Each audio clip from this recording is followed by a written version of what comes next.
राधे राधे बोलना पड़ेगा, जोर से बोलना पड़ेगा।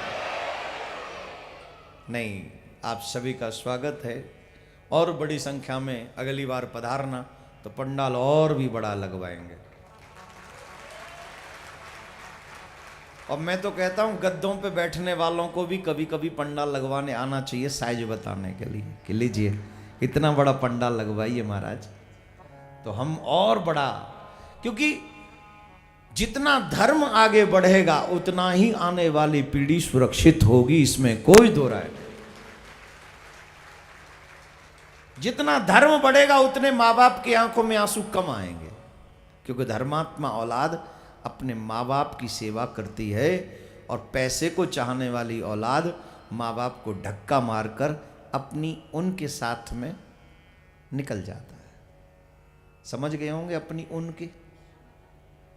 हमारे यहां नाम नहीं लेते, राधे राधे बोलना पड़ेगा। तो जिस रास में शिव गोपी हो, जिस रास में श्याम प्रियतम हो, वो रास कैसा होगा? किस किस को पता है कि बाबा भोलेनाथ ने भी कामदेव को जला दिया था? मालूम है ना? जब शिव तीसर नयन उघारा, चितवत काम भयउ जर छारा। जिस कामदेव से, कामदेव दुनिया की सबसे बड़ी ऐसी शक्ति है जिसे कोई हरा नहीं सका। ब्रह्मासरी के हार गए, ब्रह्मासरी के। आजकल बार बार एक ही बात के लोग संदेह करते हैं लोगों पे, महात्माओं पे, पर सच यह है कि कामदेव से कोई जीत नहीं सका है, कोई नहीं जीत सका है। चलो महात्माओं की बात बाद में करेंगे, अपनी बताओ। किसी भी सुंदर स्त्री को देखकर आप लोग उसे देखना चाहते हो या नहीं? उम्र चाहे आपकी 70 साल है, ईमानदारी से बोलना, झूठ बोला तो नरक में जाओगे। दिल पे हाथ रख के जवाब दो, तुम्हारी उम्र 70 साल है और सामने से बहुत युवान, बहुत सुंदर, मिस वर्ल्ड छोड़िए, हमारे ही शहर की कोई सुंदर युवती आए और हमारे आगे से निकल जाए, देखना चाहोगे कि नहीं? जवाब दीजिए, देखोगे? और यही बात देवियां हंसे नहीं, हंसे नहीं देवियां। आप भी इसके अपोजिट करिए। अगर कोई सुंदर पुरुष हमारी आंखों के आगे से निकल जाए, हमारी उम्र कोई हो, हम उसे न देखें, ये हो नहीं सकता। आंखें तो उधर जाती ही है। मना करो बोले नहीं जाती हैं, माताएं मना करें नहीं जाती। दृष्टिकोण चाहे जो भी रहा हो, दृष्टिकोण जरूरी नहीं कि गलती हो। एक बार तो उसकी सुंदरता देखकर कहते वाह क्या हैंडसम है।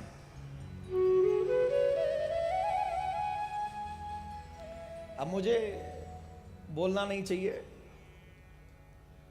बड़ी टेंशन होती है आजकल बोलने में भी। एक माता जी आती हैं 60-65 साल की, आश्रम में यहां मिलने।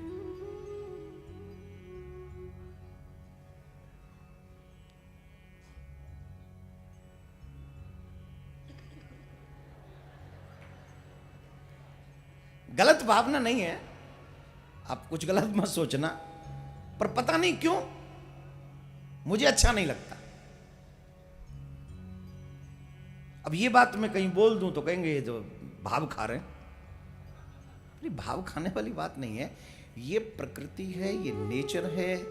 उम्र से कोई फर्क नहीं पड़ता। स्त्री हो या पुरुष, भगवान की बनाई हुई सुंदरता में भ्रमित होता ही है, होता ही है, ये नेचर है। आप इससे कैसे जुटला सकते हो? ये मत सोचना कि सिर्फ पुरुष ही गलत होते हैं या देवियां ही गलत होती हैं।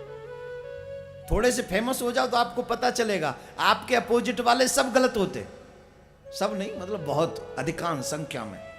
आप स्त्री हैं तो आपको चाहने वाले पुरुष बहुत हो जाएंगे, आप पुरुष हैं तो आपको चाहने वाली स्त्रियां बहुत हो जाएंगी। एम आई राइट या रॉन्ग? जवाब दीजिए। तो फिर सिर्फ एक पे ही मटका फोड़ देना ये बात ठीक थोड़ी है। देखो मैं यहाँ व्यासपीठ पे बैठ के सब तरह की बात आपको बता देता हूं जो सच्ची घटना है। कई ऐसी भी घटनाएं जो हम बता नहीं सकते। अब हमने पैर छुआना बंद कर दिया, तब से पैर सुरक्षित हुए हैं, वरना नोच नोच के वो लाल पड़ जाते थे पैर हमारे। ये हंस लो, मेरे पैर थे इसलिए, तुम्हारे बेटे के होते तो हंसती। तुम्हारी कसम सच बता रहा हूं। क्या आप सोचते कि हम लोग परेशान नहीं है? पर हमारा दर्द समझेगा कौन? कौन सुनेगा? जिसको कहने जाएंगे वही फोड़ फाड़ के मटका में साइड में कर, चल इधर आओ।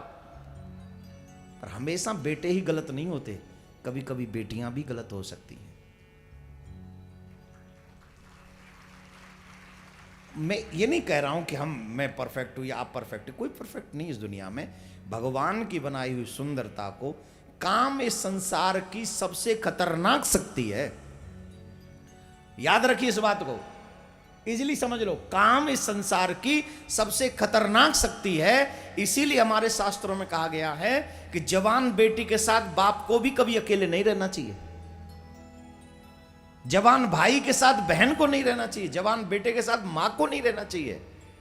इतना तक कहा गया, अकेले एक बिस्तर पे तो कभी नहीं रहना चाहिए जवान होने के बाद। इतना खतरनाक हमारे शास्त्रों में वर्णन किया गया है, तो इसका पालन हमको करना चाहिए। तो काम से कोई जीत नहीं सकता। हां, प्रभु कृपा कर दें तो इससे छुपा जा सकता है, थोड़ी देर के लिए दूर रहा जा सकता है। इंद्रियों को मारा नहीं जा सकता, समाप्त नहीं किया जा सकता, यही सच है। तो उनको कंट्रोल में कर सकते, वो करना चाहिए। जब भी कोई सुंदर दिखे ना तो देख लो, कोई बात नहीं, नजर मार के थोड़ा देख लो, लेकिन बुरी नजर से नहीं। थैंक यू करो भगवान का, ठाकुर कितनी सुंदरता आपने इस दुनिया को दी है, कितने सुंदर लोग आपने बनाए हैं, तेरी रचना इतनी सुंदर, तू कितना सुंदर होगा। फिर सीधे वहां चले जाओ, काम आप पर असर नहीं करेगा। और जब उसी के पीछे लग रहे हो, you are beautiful, you are looking this, you are looking, तो फिर मरेगा, फिर मर जाएगा। सुंदरता का दर्शन करना गलत नहीं है, लेकिन उस सुंदरता को देखकर तुरंत भगवान की याद करो, हे ठाकुर तू कितना सुंदर होगा। जब तेरी दुनिया इतनी सुंदर है, तेरी रचना इतनी सुंदर है, तो बच जाओगे, तो फिर ठाकुर जी तुमको बचा लेंगे। और ठाकुर हम सबको बचा ले, ऐसी प्रार्थना हम सबको करनी चाहिए। हम सबको ये प्रार्थना करनी चाहिए कि कोई भी बहन किसी के द्वारा सुरक्षित ना हो, कोई भी बेटा किसी के द्वारा असुरक्षित ना हो, सबका मन ठाकुर के चरणों में लगे, सब ठाकुर का भजन करें। ऐसी प्रार्थना व्यासपीठ से मैं तो करता हूं, आपको अच्छी लगे तो आप भी कर लो। राधे राधे बोलना पड़ेगा।